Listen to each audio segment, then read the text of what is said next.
China, Japan and South Korea have pledged to boost ties in trade as they continue to spar with the United States on the same.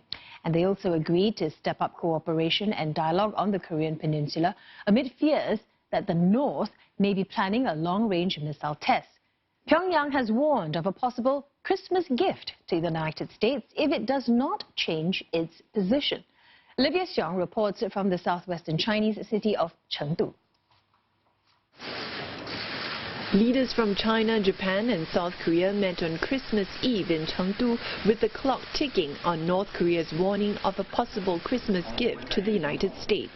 North Korean leader Kim Jong-un has promised the unidentified gift if Washington does not make concessions in their nuclear talks by the end of the year.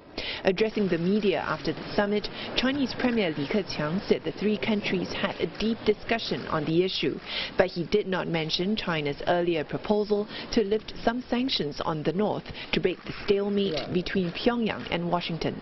That's a move the U.S. has opposed. 重申实现半岛无核化与东亚持久和平是三方的共同目标。我们一致认为，对话协商是解决半岛问题唯一有效的办法。三方愿意同国际社会一道，继续致力于用政治方式来解决半岛问题，实现半岛以及地区的长治久安。 South Korean President Moon Jae-in also said the three countries are committed to working together to realize denuclearization and peace on the Korean Peninsula.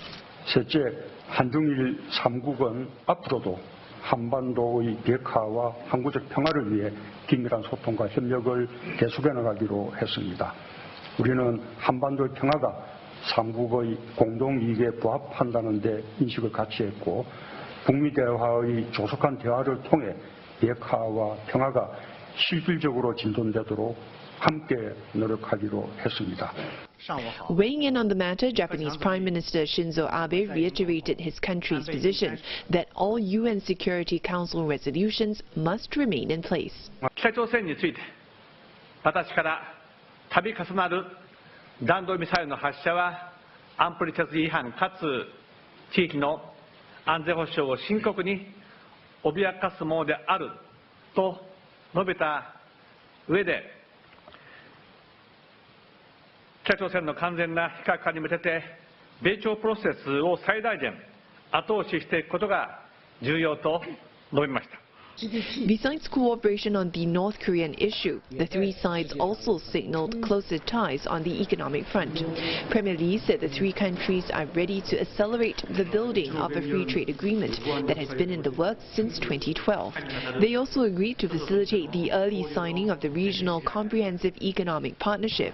This even though Mr. Abe has stressed that the trade pact should be signed by all 16 economies, including India, which recently announced it was pulling out of the deal.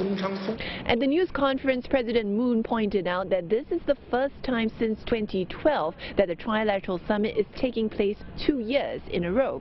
In the past, the cooperation mechanism had been marred by differences between the countries, including over historical and territorial issues.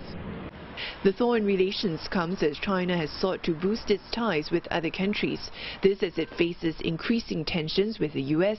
as the trade war continues to drag on in spite of a Phase 1 trade deal. Olivia Xiong, CNA, Chengdu.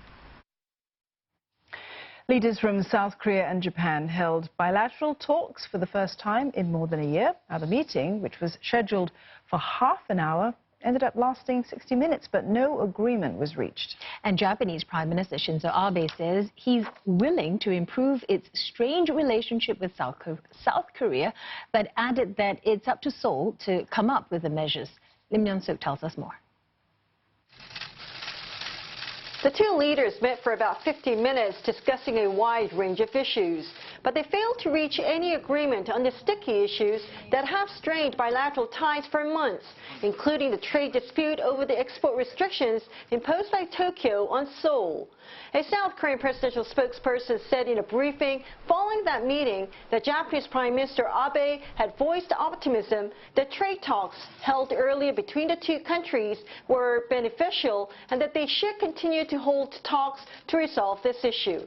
But there was no mention if Japan was planning to lift the export restrictions imposed on South Korea, something that Tokyo needs to do if it wants to continue sharing military intelligence with South Korea. Now, last month, South Korea postponed plans to terminate this deal, so-called GSOMIA, saying that it was going to give Tokyo more time to lift those export restrictions.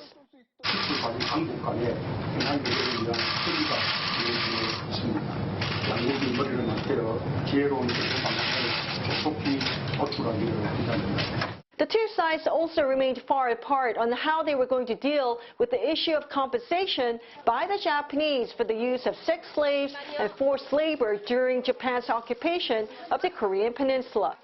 All these issues have badly hurt bilateral ties, fueling anti-Japanese sentiment in South Korea. The United States has frequently urged its two allies to bury the hatchet, though it's not been involved in direct mediation. And with the meeting in Chengdu, China appears to be feeling the role in a sign of its diplomatic heft in the region. And though no consensus was reached in Chengdu, experts say the fact that the two leaders have met and held frank discussions were positive steps to take their relations forward, especially with Prime Minister Abe agreeing with President Moon that they were close neighbors and that their relationship was important. 私としてもこの重要な日韓関係をぜひ改善したいと考えており、今日は率直な意見交換を行いたいと思います。 It now remains to be seen if they will be able to put their historical differences aside and resolve the other issues through dialogue. Lim Yang-suk, CNA, Seoul.